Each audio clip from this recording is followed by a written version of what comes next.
이번에는 제4장의 고압, 특고압 전기 설비 중에서 3절 발전소, 변전소, 개폐소 등에서의 전기 설비에 대해서 알아보겠습니다. 첫 번째 보시게 되면 발전소 등의 울타리 담등의 시설이다 라고 되어 있습니다. 이것을 그림으로 그려보게 되면 여기에 발전소가 있다라고 보죠. 발전소 건물이 이렇게 있을 겁니다. 지표면이 이렇게 있을 거고요. 그럼 여기에 뭐를 담을 설치해야 된다 이런 얘기죠. 그럼 담을 이렇게 설치했다라고 보죠. 이렇게 담을 이렇게 제가 설치했다라고 보겠습니다. 이렇게 그려야 되나요? 이렇게 설치했다라고 보겠습니다. 자, 보면 발전소, 변전소, 개폐소 등에 준하는 곳에던 다음에 따라 군의 취급자 이외의 사람들이 들어가지 못하도록 시설해야 된다. 그러니까 울타리나 담을 시설하라는 얘기고요. 출입구에 출입금지 표시를 하란 얘기고, 그 다음에 출입구에는 자물쇠 장치 같은 것을 하라 이런 얘기죠. 그럼 울타리나 담 등을 시설하는 경우 이 울타리의 높이는 2m 이상으로 하라라는 것이고, 이 울타리 하단면과 지표면 간에는 0.15m 이하로 좁게 하라라는 내용입니다. 그리고 충전 부분의 지표상 높이라고 되어 있는데, 이것은 우리가 전에도 얘기했지만 여기에서 요 울타리의 높이를 Am다라고 보고요. 이 울타리로부터 요 충전부 발전소까지의 건물까지의 거리를 Pm다 라고 했을 때 요 A 더하기 B의 값이 35kV 이하에서는 얘가 5m가 되고요. 160kV 이하에서는 얘가 6m가 되고요. 160kV를 초과하는 경우에는 이 6m에다가 플러스 0.12 단수를 해주시면 된다. 이것은 여러분들이 특고압 및 고압 설비에서 했던 내용과 동일하다라고 볼 수 있습니다. 라항 같은 경우에는 고압 또는 특고압 가공전선이 금속재 울타리 담 등과 교차하는 경우다라고 되어 있는데, 발전소는 전기를 생산하는 곳이기 때문에 여기에서 발전된 전기를 외부로 나가야 되겠죠. 외부로 이렇게 나갈 것입니다. 그러면 분명히 이 울타리와 이 가공전선이 교차하는 이런 부분이 생긴다는 얘기죠. 이렇게 교차하는 부분이 생긴다. 이 교차를 할 때 어떻게 시설해야 되느냐라는 거죠. 자, 금속재 울타리 담 등과 교차점과 좌우 45m 이내로 접지 공사를 해야 된다라는 것은, 자, 이 가공전선이 이렇게 지나가는데 울타리와 교차하는 부분에서 좌우, 요 중심으로부터 요 좌우 45m 이내에 여기에 뭐라는 얘기예요? 접지 공사를 하라 이런 얘기예요. 마찬가지로 여기서도 접지 공사를 하라 이런 얘기죠. 그래서 여러분들이 암기해야 되는 건 뭐예요? 45m 이내에 접지 공사를 하라 이런 얘기죠. 자, 그리고 이 가공전선이 얘가 고압이다라고 하면 고압 보안 공사를 하셔야 되고요. 얘가 만약에 특고압이다라고 하면 얘는 특고압 2종 특고압 보안 공사를 해야 된다. 여러분들이 외워야 될 건 뭐예요? 고압이면 그냥 고압 보안 공사를 하면 되고, 얘가 특고압이면 몇 종? 2종 특고압 보안 공사를 해야 된다라는 것 여러분들이 기억해 주시면 되겠습니다.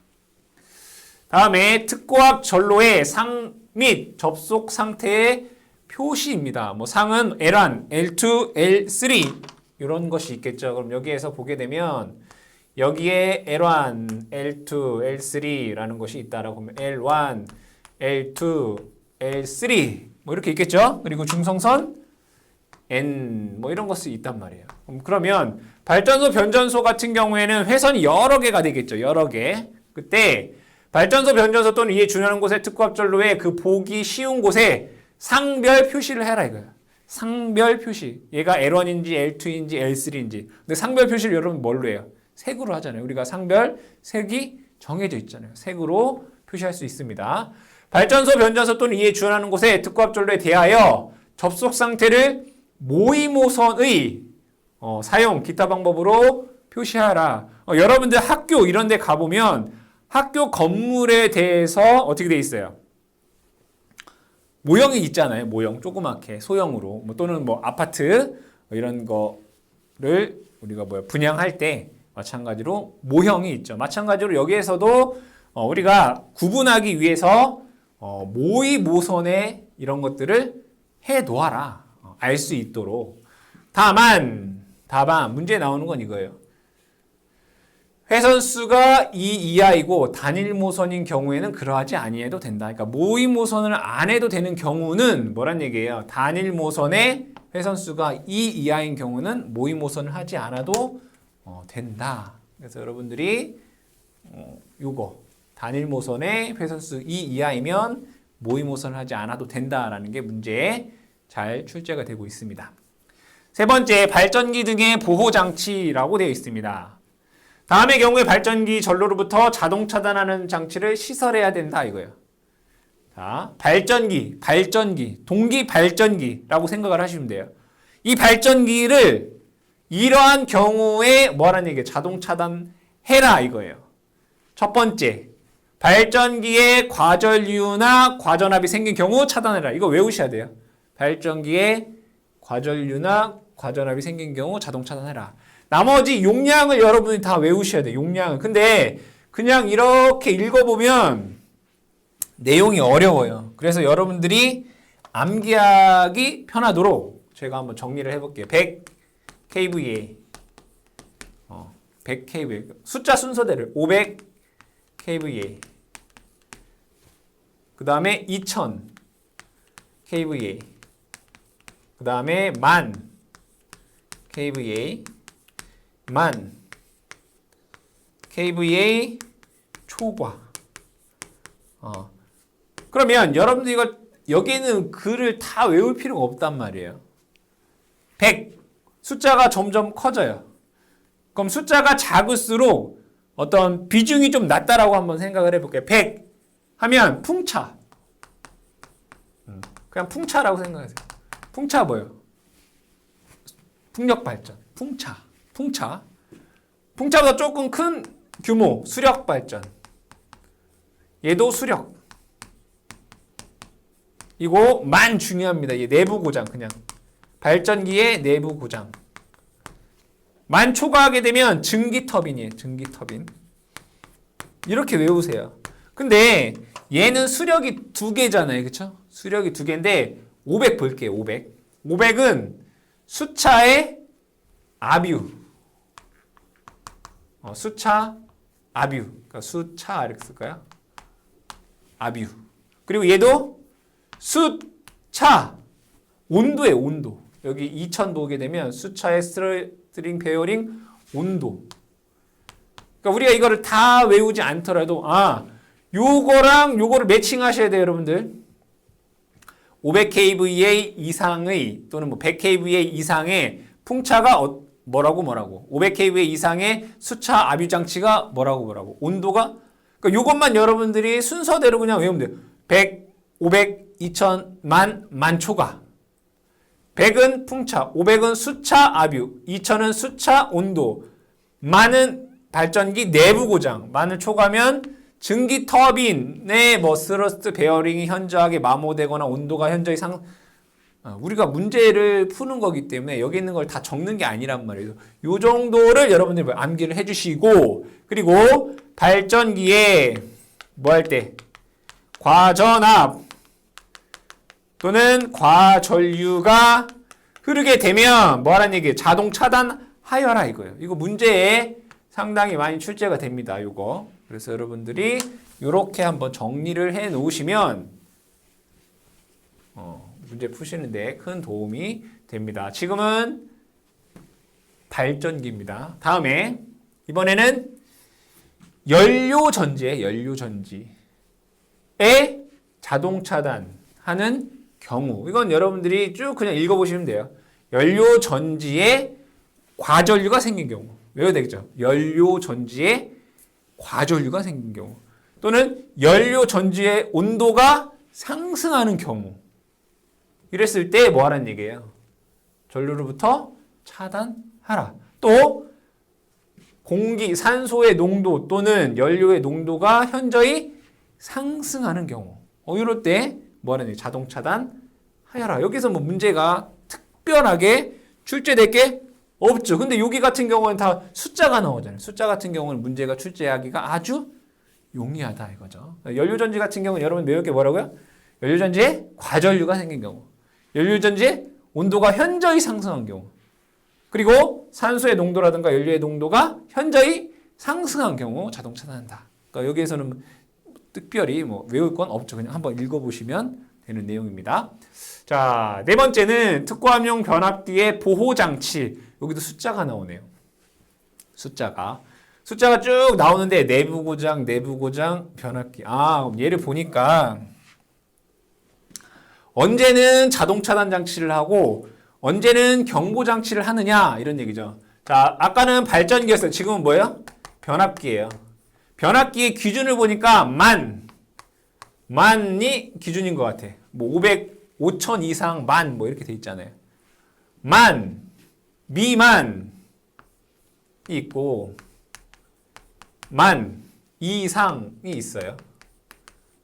그렇죠? 여기에서 변압기에 다 뭐예요? 내부 고장이에요. 둘 다.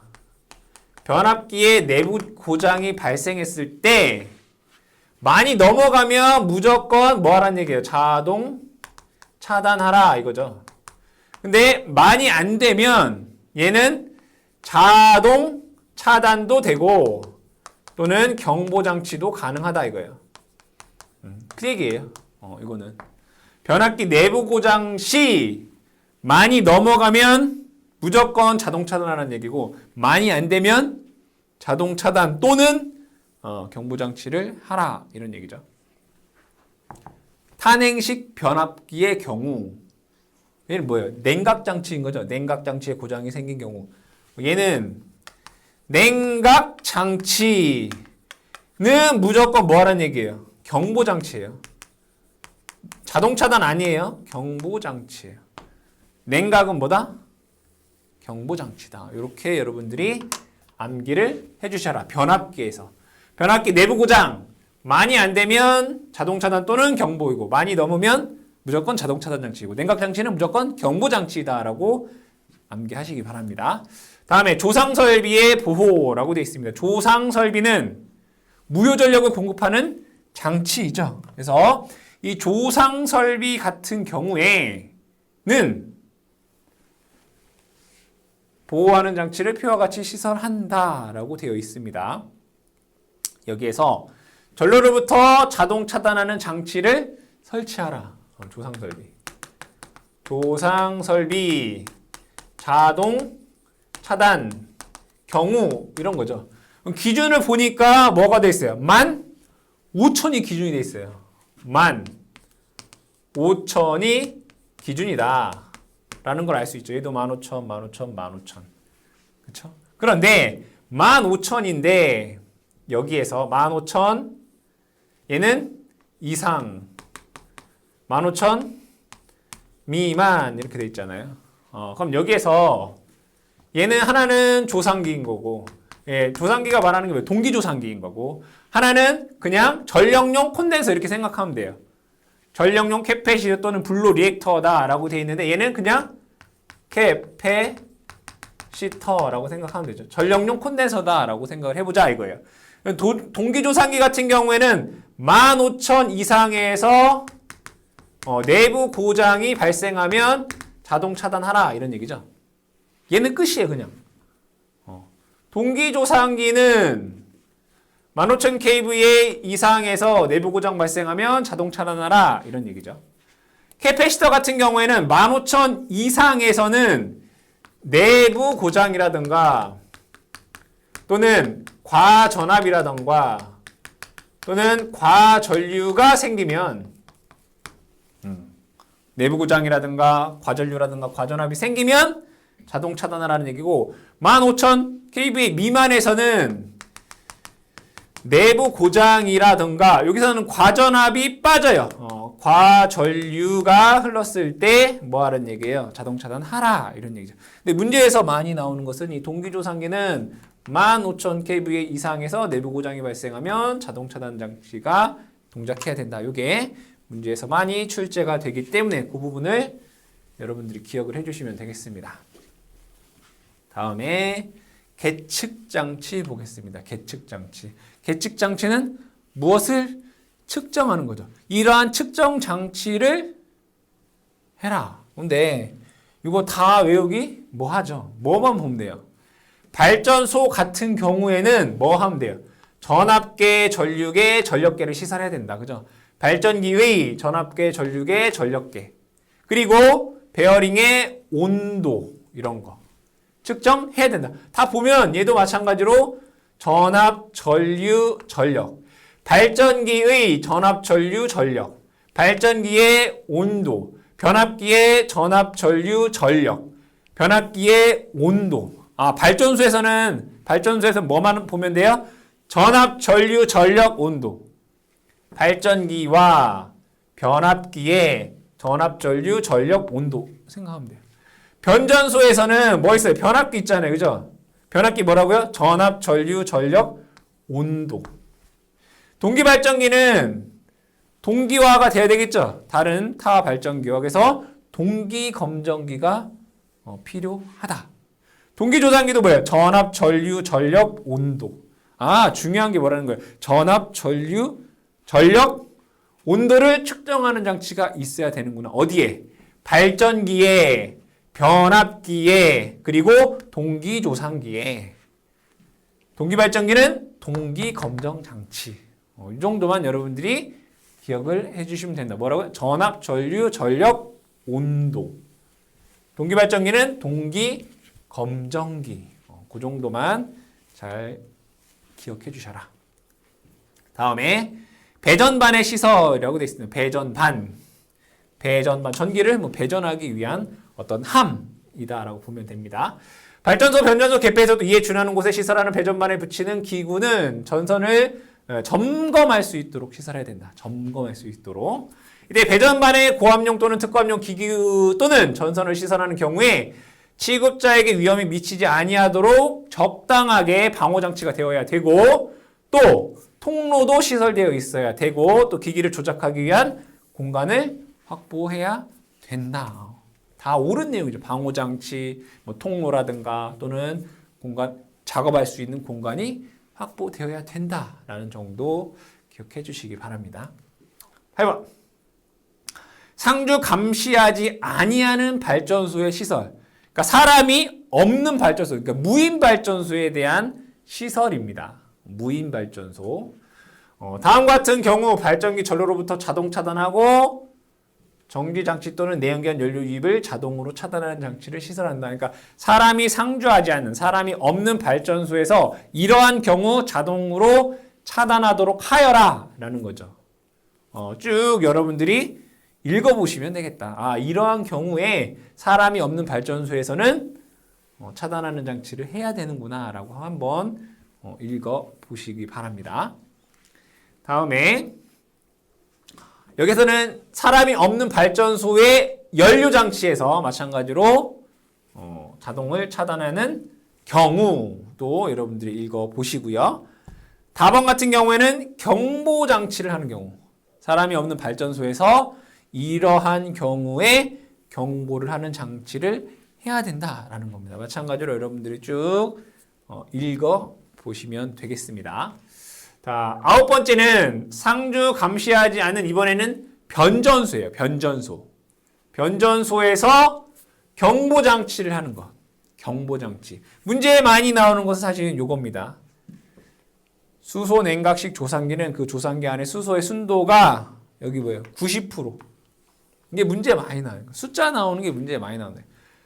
자, 사람이 없는데요. 사람이 없는 변전소에서 수소 냉각의 수소 순도가 90% 이하가 되면 뭐 하라는 얘기예요? 경보장치를 시설하라 이거야. 근데 수소의 순도가 85% 이하가 되면 자동 차단하여라 이런 얘기예요. 이것을 정리해 보면 지금 얘는 수소 냉각이에요. 수소 냉각. 수소, 냉각, 조상기에서 사람이 없는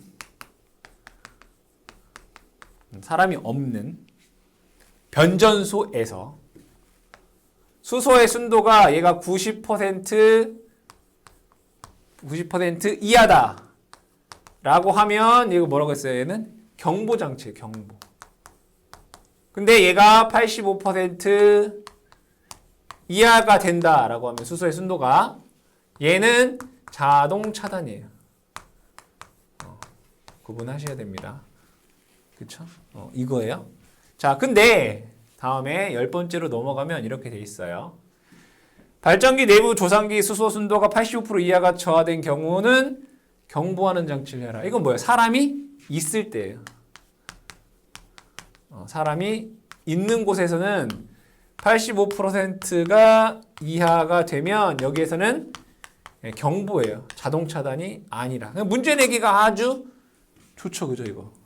수소 냉각 조상기에서 사람이 없는 곳에서는 90% 이하에서 경보이고 85% 이하에서는 자동 차단이에요. 근데 사람이 있는 곳에서는 85% 이하에서 경보장치다. 그래서 얘가 사람이 있냐 또는 사람이 없느냐, 사람이 있냐 사람이 없느냐에 따라서 수소 순도에 따라 경보, 자동 차단 경보가 달라지기 때문에 이것을 여러분들이 구분해서 암기를 해 주시고, 사람이 없는 발전소 그리고 사람이 없는 변전소에 대한 내용도 여러분들이 제가 그냥 넘어갔지만 한 번쯤 읽어보시면 충분히 다 이해되는 내용이니까 한 번씩 꼭 읽어보시기 바라고, 요거는 꼭 기억해 주시기 바랍니다.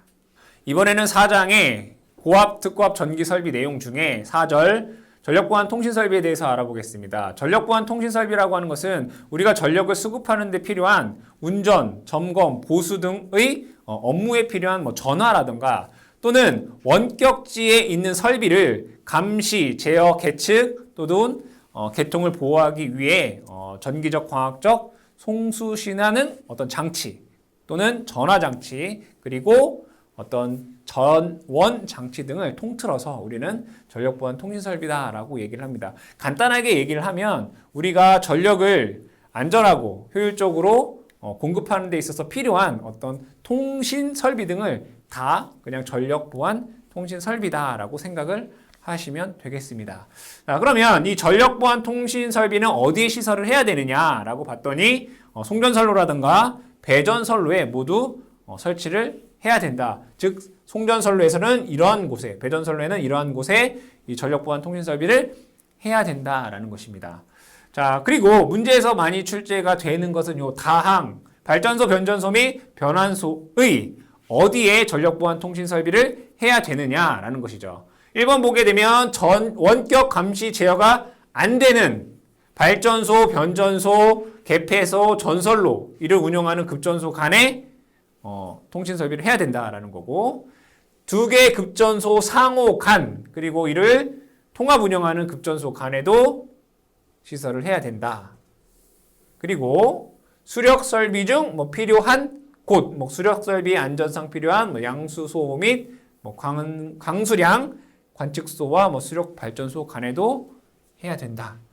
동일 수기에 속하고 안전상 긴급 연락이 필요한 수력 발전소 상호 간도 시설을 해야 되고요.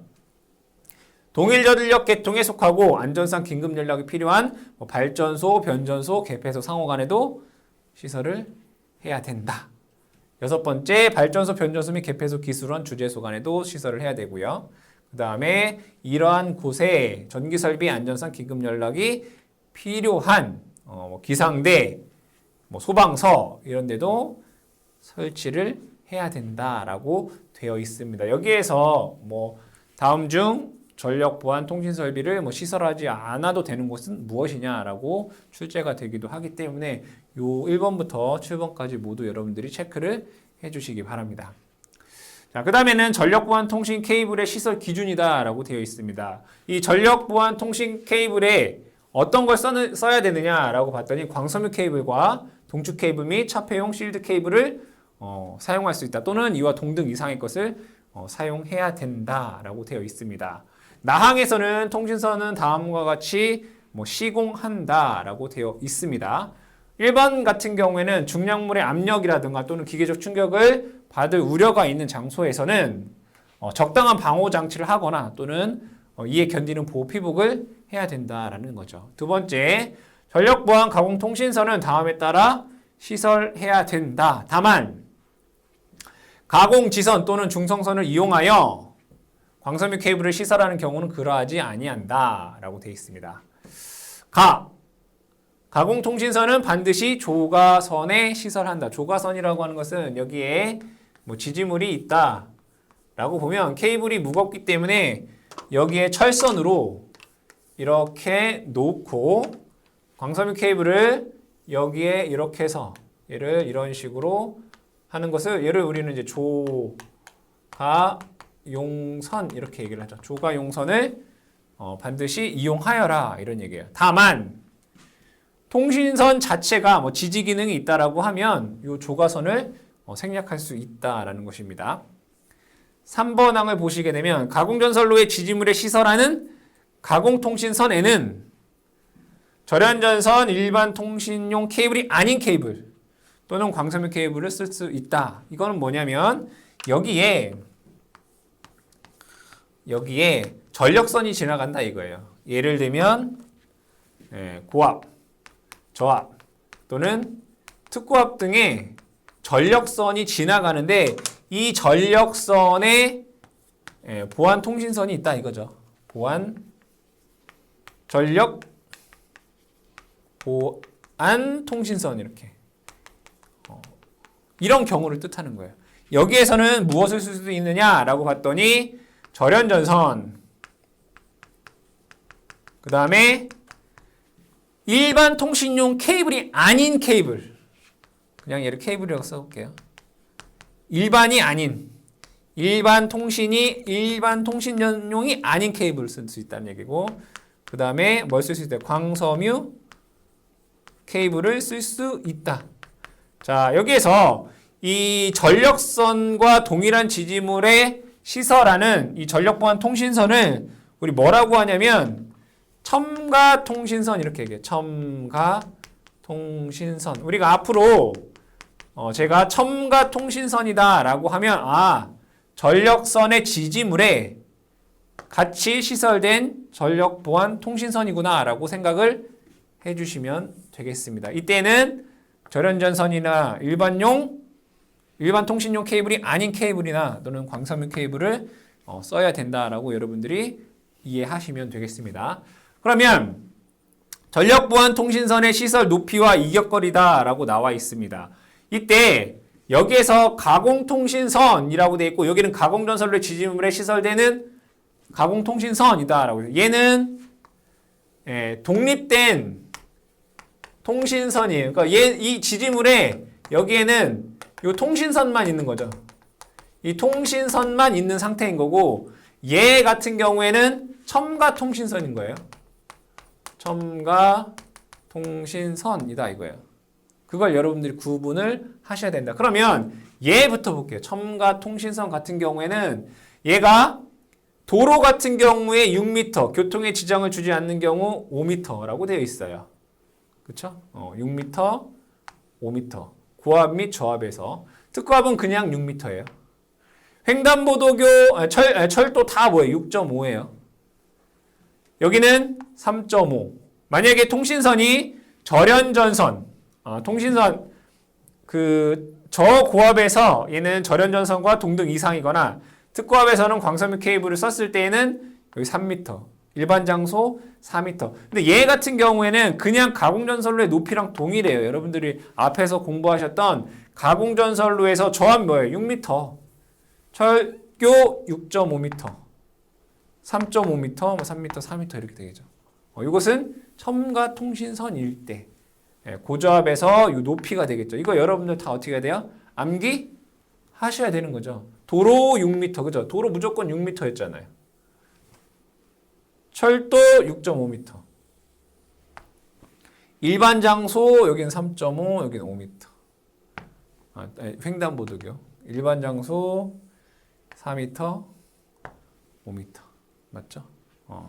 근데 얘가 독립적으로 이러한 통신선이다라고 하면 도로 5m, 교통에 지장이 없으면 4.5m고 얘는 철도도 똑같이 6.5m네요. 횡단보도교는 일반일 경우에는 3. 여기 3. 그렇죠? 똑같이 3이란 얘기죠.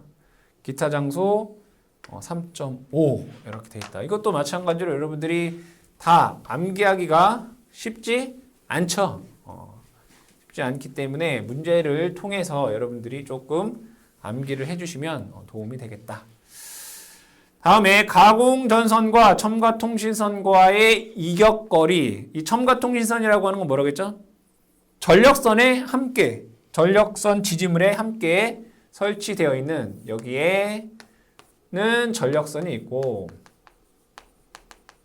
여기에 통신선이 있다. 이거를 우리는 첨가통신선이다 라고 얘기를 하죠. 그랬을 때 얘와 얘 간의 이격거리가 얼마가 되느냐라는 겁니다. 그러면 여기에서 여러분들이 이해하기 쉽게 한번 그려보겠습니다. 이렇게 그려보자. 얘는 특고압이고요. 얘는 고압이고 얘는 저압 또는 중성선. 그리고 얘를 볼까요? 얘를 첨가통신선 보겠습니다. 그럼 기본적인 것부터 한번 보면 이 특고압이랑 요 첨가통신선 간의 이격거리는 인쇄로 해볼까요? 얘와 얘 간에는 1.2m예요. 1.2m. 그리고 고압이랑은 0.6m. 얘랑 고압이랑은 얘는 0.6m. 이렇게 되어 있죠. 그리고 저합과도 0.6m. 이렇게 되어 있네요. 그런데 여기에서 이 첨가통신선이 절연전선 이거나 케이블이고 기본적으로 얘가 절연전선 케이블이고 이 특고압이 절연전선 특고압이 케이블인 경우 여기가 케이블인 경우는 0.3m가 되는 거예요. 얘가 케이블인 경우. 그리고 고압이 케이블인 경우는 0.3m.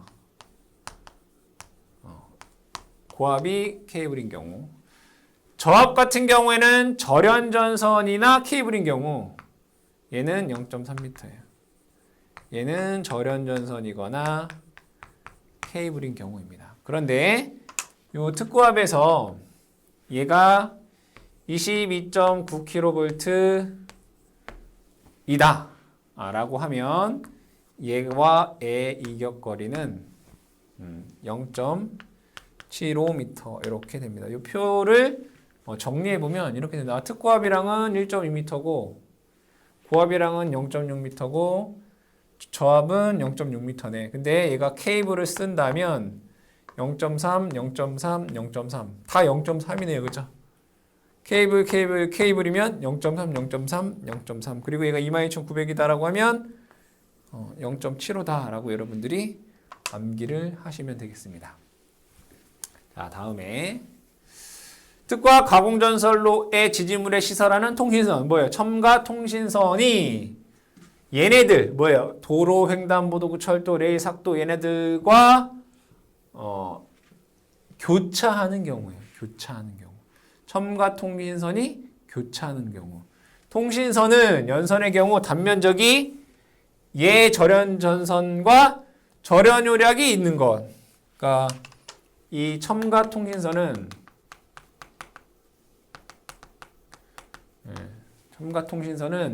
얘네들과 교차하는 경우 교차하는 경우에 적어볼게요. 절연 내력은 뭐랑 같다라고 돼 있어요? 절연 내력은 4mm 이상. 그죠? 단선의 경우 4mm랑 연선은 16스퀘어 이상의 그죠? 통신선은 연선의 경우 16스퀘어, 단선의 경우 4mm 이상의 절연 전선과 동등 이상의 뭐예요? 절연 내력을 가져야 되고요. 강도는 인장 강도는 인장 강도는 단선이면 5mm,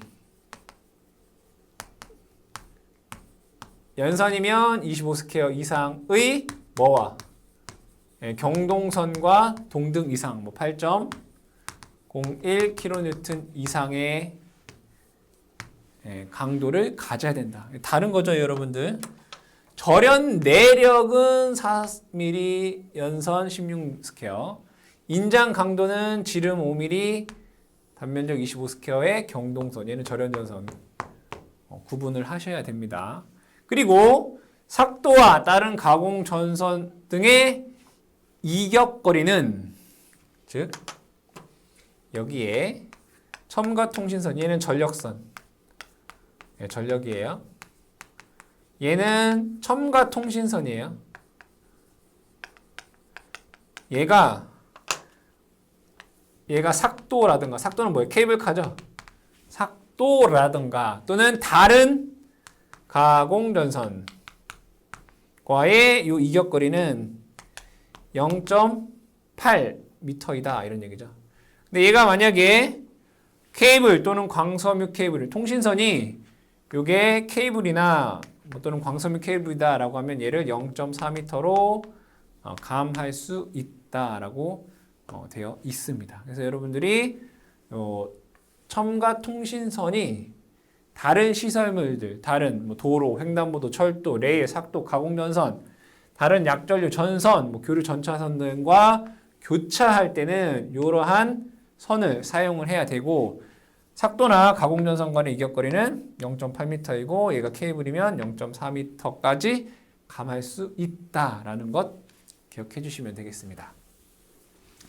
다음에 조가선의 시설 기준입니다. 조가선이라고 하는 것은 케이블을 지지하기 위한 선을 조가선이라고 하죠. 여기에 지지물이 이렇게 있고요.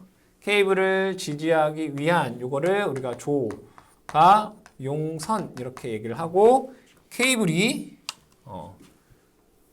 통신 케이블이 이렇게 지나갈 것이며 얘네들을 이렇게 행거로 이렇게 걸쳐주겠죠. 이때 사용하는 요 조가용선은 단면적 38스퀘어 이상의 아연도 연선을 써라 라고 되어 있습니다.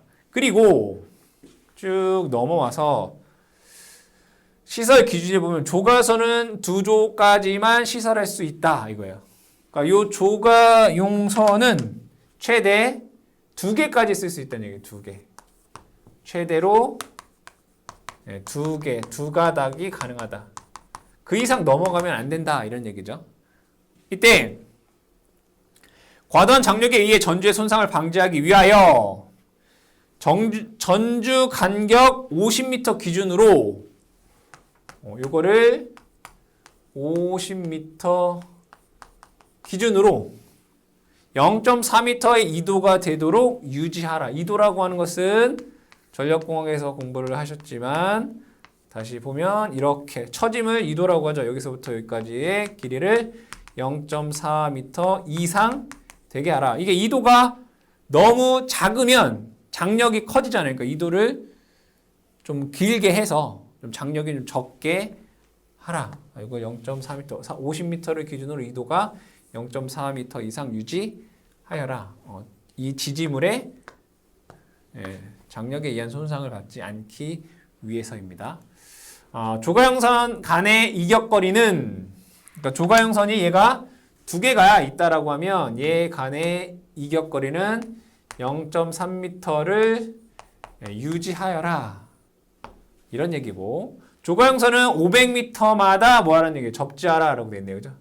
요 조가용선이 쭉 있으면 얘도 접지를 해야 되는데 500m마다 여기서부터 뭐 500m마다 얘를 뭐 하라는 얘기예요? 접지하라.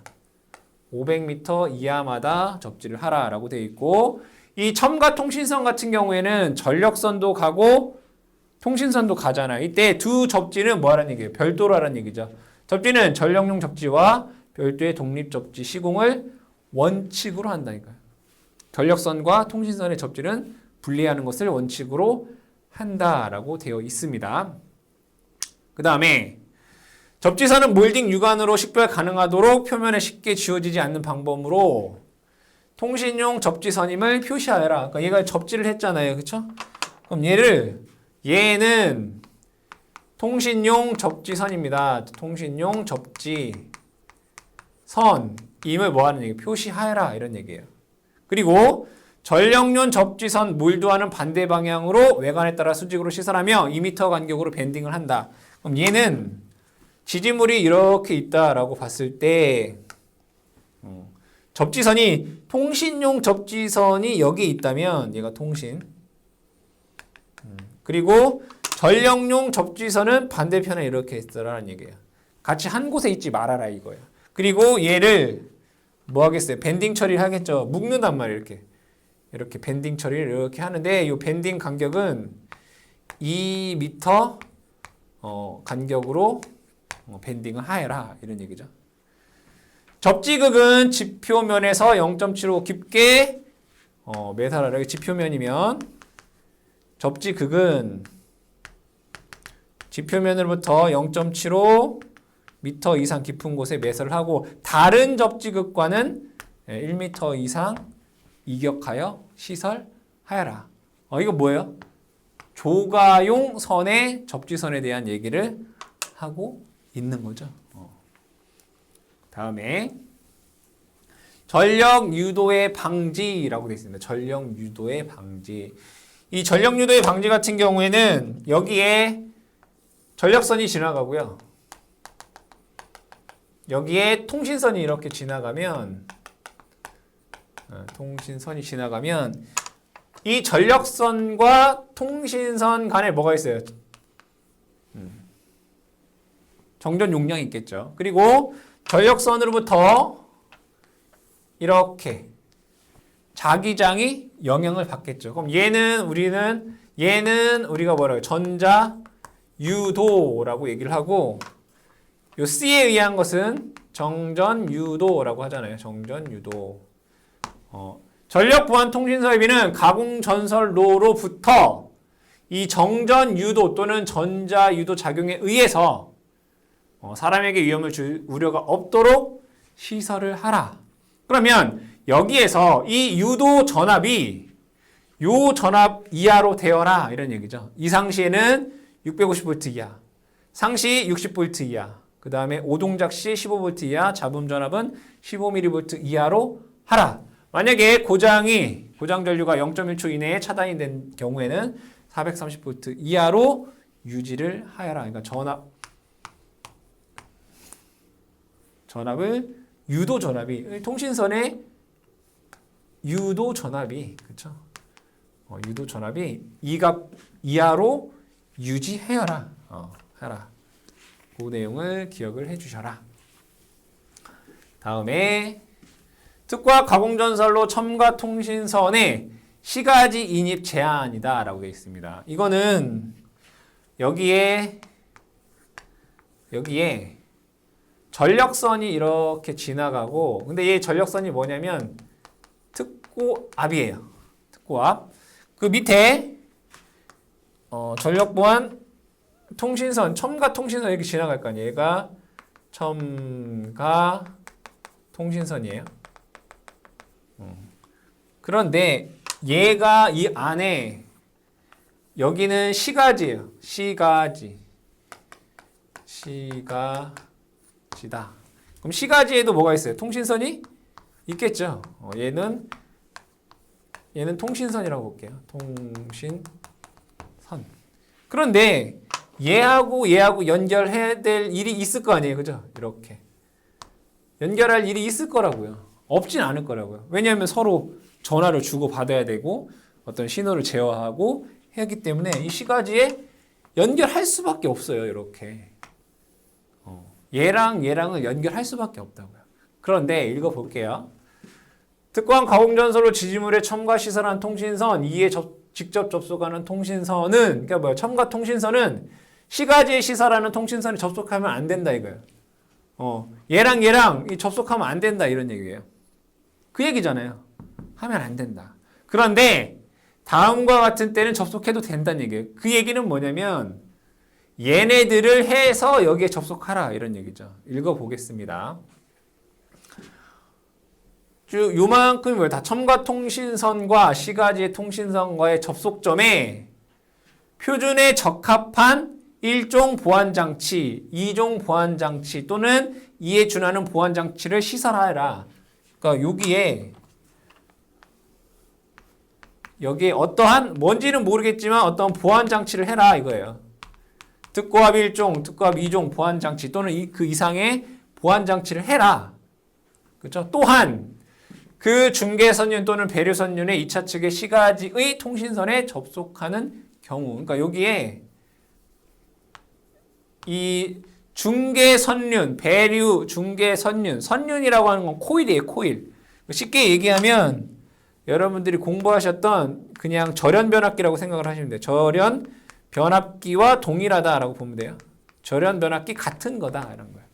그러니까 얘랑 서로 뭐라 이상한 잡음들이 오지 않게끔 해서 얘랑 연결하라니까. 여기에는 중계 코일이나 배류선륜, 이건 배류 코일이에요.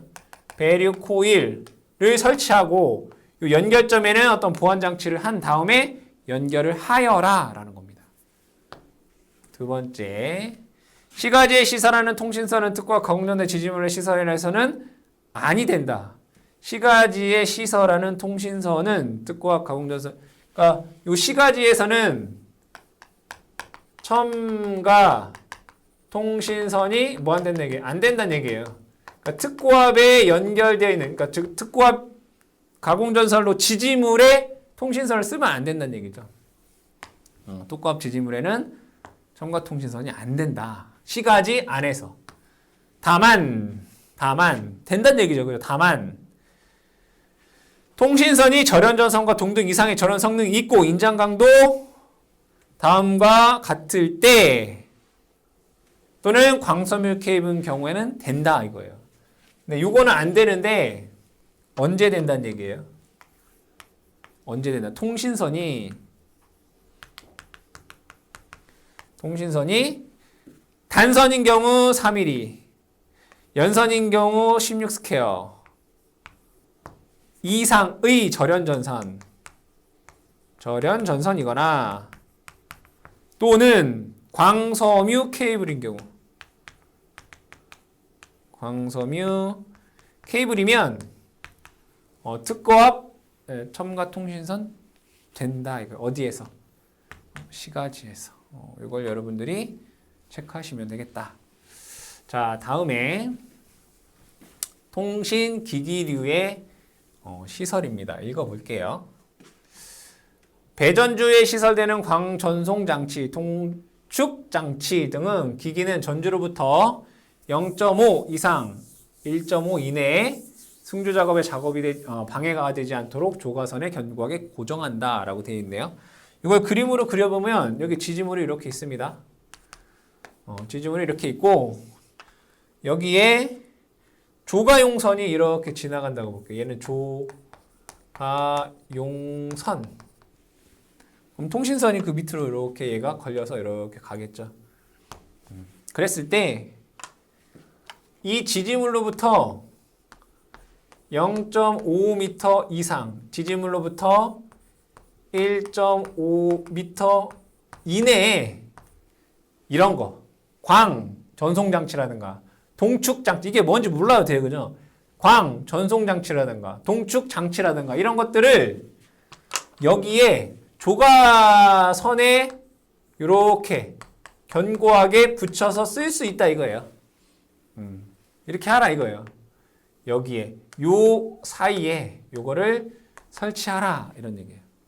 그리고 전주 하나에는 조가선 한 개당 각각 한 대를 할 수 있다. 그렇죠? 전주 한 번에 시설하는 기기는 수령은 조가선 한 조당 좌우에 각각 한 대. 여기 한 대, 여기 한 대 이렇게 설치할 수 있다. 좌우로. 그 내용이 됩니다. 그럼 문제에서 뭐 나올 만한 거는 뭐 이런 거죠. 요거 사이에 설치를 해야 된다. 다음에 전원 공급기의 시설. 통신을 하려면 전원이 필요하잖아요. 이 전원 공급기는 어떻게 시설을 해야 되는가? 전원 공급기는 다음에 따라 시설해야 된다. 전원 공급기는 뭐 지표상 4m 이상의 전원 공급 장치를 시설해야 되고 누전 차단기를 내장하고요. 그리고 시설 방향은 사람이 있는 측으로 외암의 접지 공사를 해서 시설을 해라. 그리고 통신 사업자는 기기 전면에 명판을 붙여라. 전원 공급 장치에도 하라. 그러니까 지상 4m 이상 누전 차단기를 내장해서 사람이 다니는 축으로 시설을 해라. 전원 공급 장치는. 9번째, 전력선 반송 통신용 결합 장치의 보안 장치라고 되어 있어요. 그럼 전력선 반송 통신용 결합 장치. 전력선 반송 통신이 뭐냐라고 했을 때 이 전력선을 이용해서 통신을 하는 거예요. 전력선의 고주파를 이용해서 어떠한 신호를 서로 주고받는. 그러니까 그걸 우리 뭐라고 하느냐? PLC라고 해요. PLC. 파워 라인 커뮤니케이션. 그러니까 전력선을 이용해서 통신을 하는 거예요. 전력선을 이용해서 통신하는 것에 결합장치의 보안장치라고 되어 있어요. 그럼 여기에서는 문제가 나올 게 얘네들이 뭐냐 이거예요. 용어. CC라고 하는 것은 결합 캐패시터. 커플링 캐패시터가 되는 거고요. 그 다음에 여기 있는 DR이라고 하는 것은 드레인 코일이에요. 드레인 코일. 그러니까 배류 설륜. 설륜이라는 게 코일이라는 뜻이에요. DR은 드레인 코일. 배류 설륜. 자, 그 다음에 뭐 CF 커플링 필터가 되겠죠. 결합 필터 이렇게 되어 있습니다. 그래서 여러분들이 뭐 동축 케이블이나 뭐 배류 설륜, 결합 필터, 결합 캐패시터라는 그런 명칭들만 조금 기억을 해주시면 되겠습니다. 전력선 반송 통신이라고 하는 것은 전력선을 이용해서 통신을 하는 것입니다. 자, 10번 가공통신선 인입시설이다 라고 되어 있어요. 그럼 우리가 인입선에 대해서는 이미 앞전에서 공부를 했다 이거죠. 여기에 지지물이 있고 여기에 전기를 사용하는 또는 통신을 하는 어떤 장소가 있겠죠. 그럼 여기에서 이렇게 내려오는 것을 얘를 가공 인입선 이렇게 얘기를 합니다. 가공통신선의 지지물에서 지점 및 분기점 위의 가공통신 인입선 부분에 높이는 교통에 지장을 줄 우려가 없을 때에 한하여 차량이 통행하는 노명산 높이의 4.5m 이상, 조형물의 붙임점은 2.5m 이상으로 한다라고 되어 있습니다. 여기는 뭐 차량이 다니는 곳이다, 뭐 도로 뭐 이런 게 아니라 어쨌든 차량이 다닐 수 있는 곳이다라고 한다면 얘의 최소 높이는 4.5m다 이런 얘기예요. 그리고 건물에 붙였을 거 아니에요. 여기에 최소 높이는 2.5m 이상으로 해야 된다라는 내용입니다. 나번 같은 경우엔 특고 앞 가공전선로의 지지물에 시설하는 통신선. 이거 뭐예요? 이게 뭐예요? 첨가 통신선일 때 그렇잖아요. 특고 앞 지지물에 있는 첨가 통신선의 경우에는 어떠냐? 그러니까 얘는 일반적인 거. 얘는 독립통신선이잖아요. 독립적인 거. 근데 얘는 지금 빨간색으로 했건 첨가 통신선일 때는 어떻게 할 거냐 이거죠. 노면상 높이는 5m. 여기는 노면상 높이는 얘는 5m 이상 해라. 이때 조형물의 붙임점에서 지상 높이 여기네요. 여기는 3.5m 이상 해라. 그렇죠? 그리고 다른 약전류 전선과의 이격거리, 다른 약전류 전선과 다른 약전류가 있겠죠. 얘 간의 이격거리는 0.6m 이상 해라 라는 거야. 그러니까 여기서는 여러분들이 그냥 통신선이냐 첨가 통신선이냐에 따라서 이 높이가 다르기 때문에 구분해서 여러분들이 기억을 해주시면 됩니다. 다음에 무선용 안테나. 무선용 안테나 등을 지지하는 철탑 등의 시설이다라고 되어 있어요. 그러니까 이 무선용 안테나를 지지하는 지지물이 되겠죠.